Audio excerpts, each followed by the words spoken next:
This case is as shocking as it is disturbing.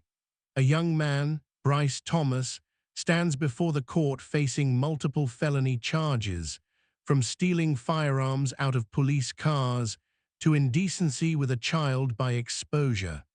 What makes this trial so gripping is not just the crimes themselves, but the sheer audacity of stealing law enforcement weapons, the mountain of jail write-ups, and the judge's blunt disbelief at his choices.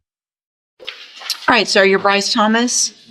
And Mr. Thomas was previously in court, entered pleas of guilty in cause number 24, DCCR 0389, to the third-degree felony offense of prohibited weapon.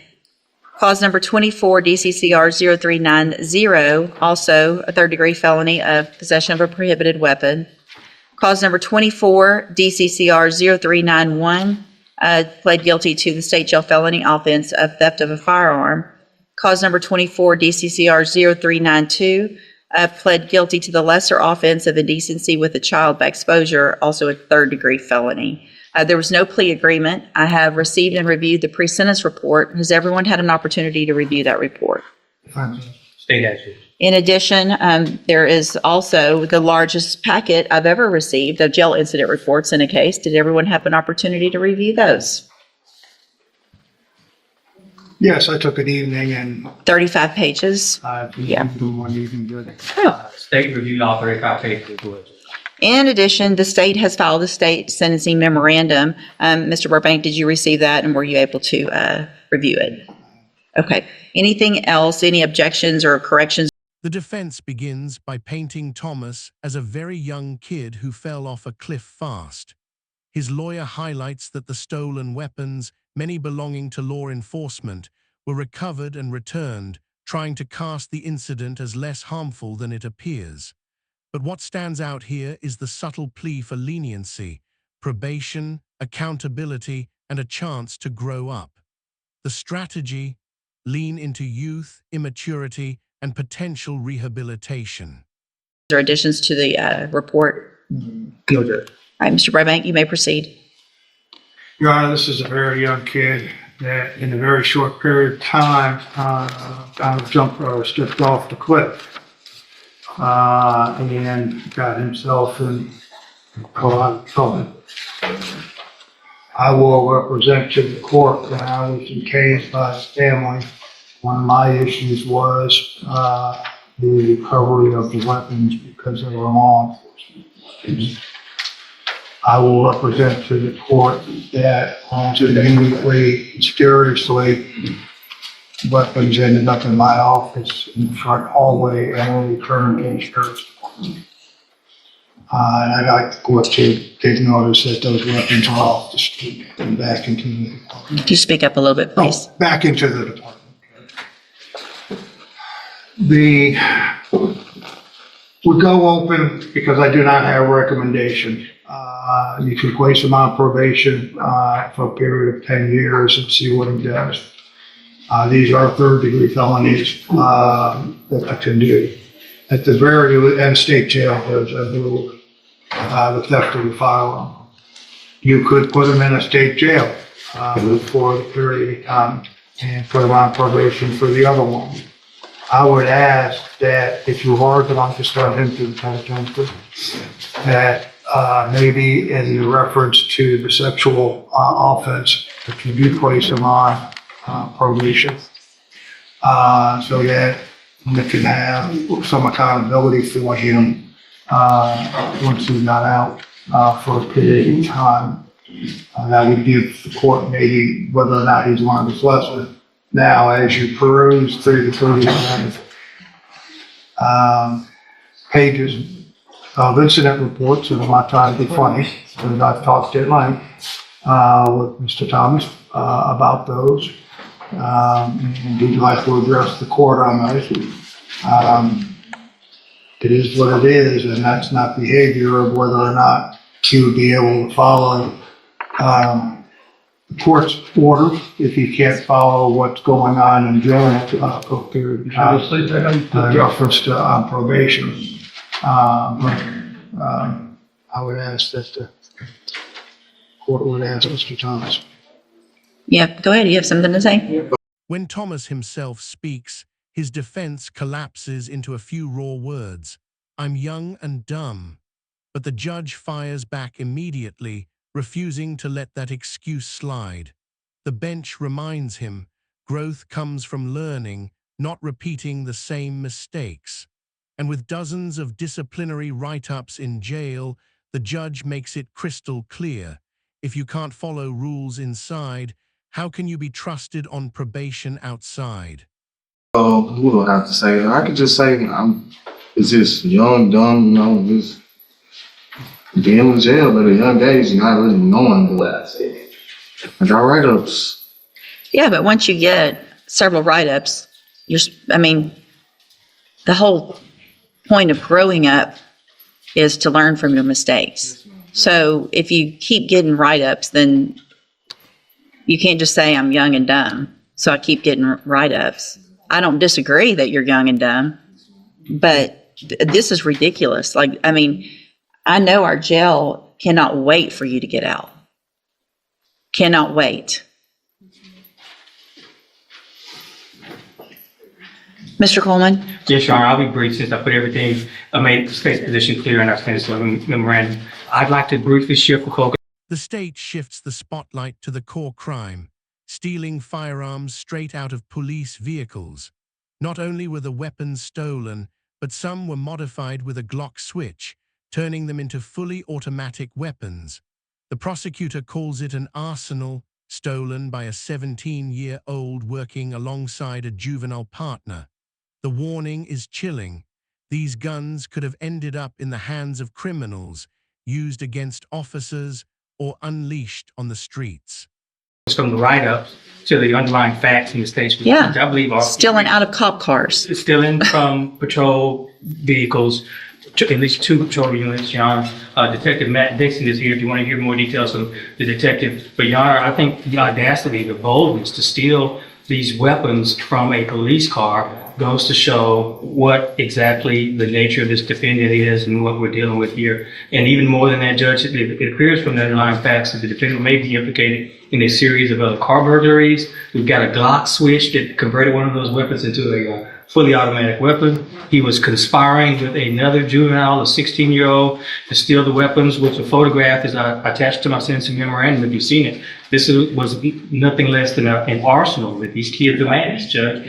I shudder to think what could have become of these weapons if they would end up in the hands of other criminals, if they could have been used against law enforcement, Your Honor. Long gone are the days where there's a low caliber Saturday night special that these kids use, in some type of a crime. They are loaded for bear with fully automatic weapons.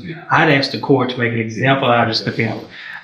He benefits from not having a criminal history to speak of, but Your Honor, this is beyond the pale. I'd ask you to send him, do 2 things, a split sentence in this case. Sentence him to prison for what he's done, and then following that, a consecutive probation period so that we can continue to monitor him and supervise him after he's released from prison.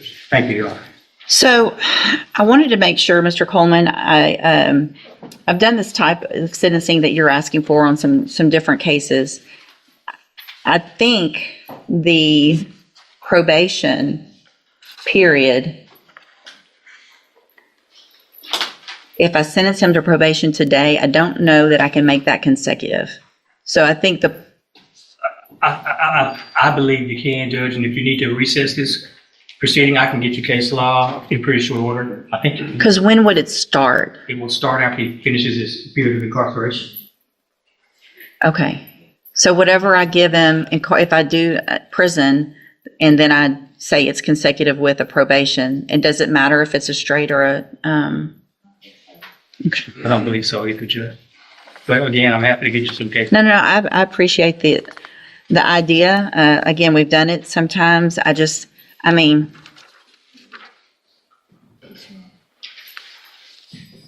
are y'all doing? What are you doing with all these? In Texas, a judge Not shooting people. Sir? Not shooting people. Not shooting people yet. That's when the judge finally erupts. With raw frustration, he asks Thomas, "What are you even doing with these guns? You're not hunting, You're not protecting anything. These are street guns. His disbelief is palpable as he emphasizes the recklessness of breaking into police cars just to feel tough. In 11 years on the bench, he's only seen 2 cases this brazen. What are you shooting? Why would you have these? What are you getting these to shoot at? Just to be tough and say you have guns? That's all that's happening with these guns on the street is y'all are shooting at each other, at other people, at houses, at cars, at whatever. There's no reason to have these kind of guns. These aren't hunting guns, right? You're not going to shoot a deer. Do you hunt? I do. Do you? Before, but Have you? Which one of these is your hunting gun? none of those.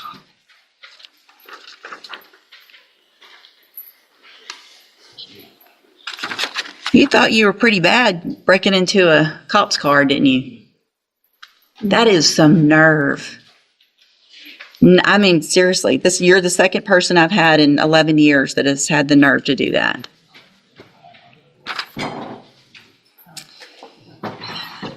Then comes the turning point, sentencing.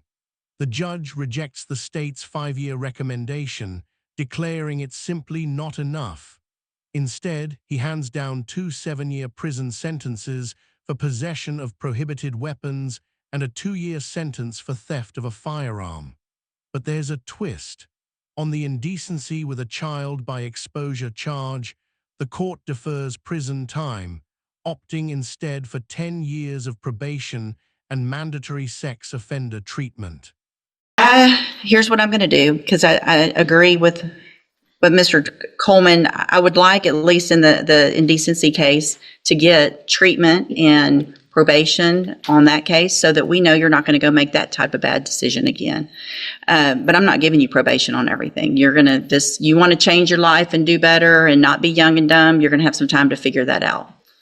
So in cause number 24, DCCR 0389, I'm going to find that you entered your plea of guilty freely and voluntarily, find sufficient evidence to find you guilty, and at this time find you guilty of possession of a prohibited weapon. Mr. Coleman actually asked me to sentence you to 5 years. I don't think that's enough. I'm going to sentence you in that case to 7 years in the institutional division of the Texas Department of Corrections. You'll receive credit on that sentence for any time you've been in custody. And part of the reason I made it lengthier is because you have been in custody so long, and a 5-year sentence really isn't going to amount to much. Cause number 24, DCCR 0390, also find sufficient evidence to find you guilty, and at this time find you guilty of possession of a prohibited weapon. Sentence you to a term of 7 years in the institutional division of the Texas Department of Corrections. You will also receive credit on that sentence for any time that you've been in custody that the law gives you the right to receive. In cause number 24, DCCR 0391, find sufficient evidence to find you guilty, and at this time find you guilty of the state jail felony offense of theft of a firearm. Sentence you to a term of 2 years in the state jail prison. You will receive credit on that sentence for any time that you've been in custody that the law gives you the right to receive. Then in cause number 24, DCCR 0392, find sufficient evidence to find you guilty. However, in that case, I'm going to defer all proceedings, place you on probation.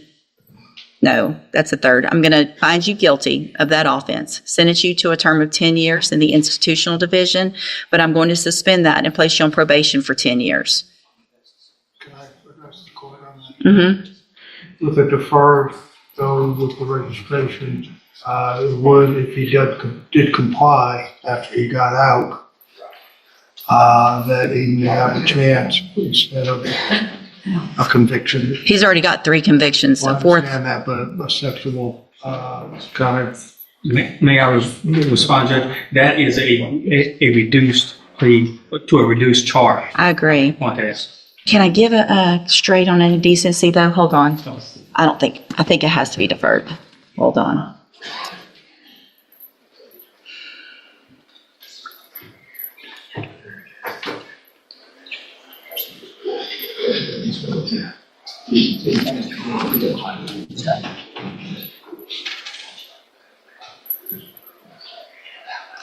Yeah, it has to be deferred. Okay. The judge makes it painfully clear Thomas will remain under the justice system's grip for a long time, whether behind bars or under supervision. He warns that parole is no guarantee, Bad behavior in prison could force him to serve the full sentence. And once out, probation violations could trigger another decade behind bars. The stakes could not be higher. This isn't just sentencing, it's the judge putting the defendant's future squarely in his own hands. Change or be crushed by the system. So I'm going to go back in that cause number, which ends in 0392. Find sufficient evidence to find you guilty. However, I'm going to defer all proceedings and I'm going to place you on probation for 10 years. That will run consecutively to the other cases. So that probation does not start until you get out of prison. Then, if you violate that probation, you could be sentenced up to 10 years in that case. So you're going to be under supervision or in custody for a very long time. So if you really want to change your ways, you're going to have every opportunity to do that. If you don't, you're going to end up, number one, you're probably not going to make parole if you keep acting like you've been acting here. If you get to prison and you act like this, you're not going to make your parole. You're going to do that whole 7 years. That's going to be up to you. The sooner you get out and act right, the sooner you can start this other probation and get off of it, grow up, and maybe change your life. That's going to be up to you. On that deferred, I am going to order a $500 fine that you follow all of the conditions of probation. That's going to include sex offender treatment, going to whatever classes are necessary, staying clean, not getting in any trouble, all of those kinds of things. Do you understand? Mr. Pullman? Your Honor, is there a deadly weapon finding option with these weapons? I don't think so. You think so? Okay. Okay. Unless you can, I don't think that's, We didn't allege it. well, and they're not, possession of a prohibited in the 3G. So I don't think we can. Okay. Yeah. In the closing moments, the court strips away any remaining illusions of freedom. Thomas is handed official documentation certifying his waivers, restrictions, and the permanent loss of his right to bear arms. The courtroom atmosphere is final, somber, and heavy with consequence. A young man who once flaunted stolen guns is now warned. Possession of a single bullet could land him back behind bars. All right. So all of these are actually wrong because y'all marked off plea bargain and there wasn't a plea bargain. So I'm going to hand you the trial court certification in all of your cases. This shows that these were not a plea agreement. It was a plea agreement, Judge, because there's a, no. Oh, because of- No, there was an unauthorized use that we agreed would be dismissed. And also the lesser offense in that. So there was consideration taken. So this was an agreement, at least for those reductions. Okay. So you have waived your right to appeal. In these cases, I'm going to hand you those certifications. I'm also handing you a written admonishment regarding your ineligibility to possess a firearm or ammunition. Because of the judgments entered against you, you're ineligible under Texas law to possess a firearm or ammunition. Possession of a firearm or ammunition could lead to charges against you. Firearm is a legal term, and you should read that written admonishment I provide you to see what devices qualify as a firearm. If you have questions about the laws that make you ineligible to possess a firearm or ammunition or about how long that lasts, you can talk with Mr. Burbank. All right, good luck to you, sir. You can go back with the bailiff. I thought Yeah. we have Mr. Jenkins that you're going to. Bryce Thomas walked into this courtroom as just another young and dumb defendant, but walked out sentenced to a decade of state supervision and years behind bars. His crimes, stealing firearms, breaking into police vehicles, and exposing himself to a child, shocked even an experienced judge. The ruling balanced prison time with probation, leaving his future hinging on his choices. This case asks us all, can reckless youth be reformed, or is it already too late once the line is crossed?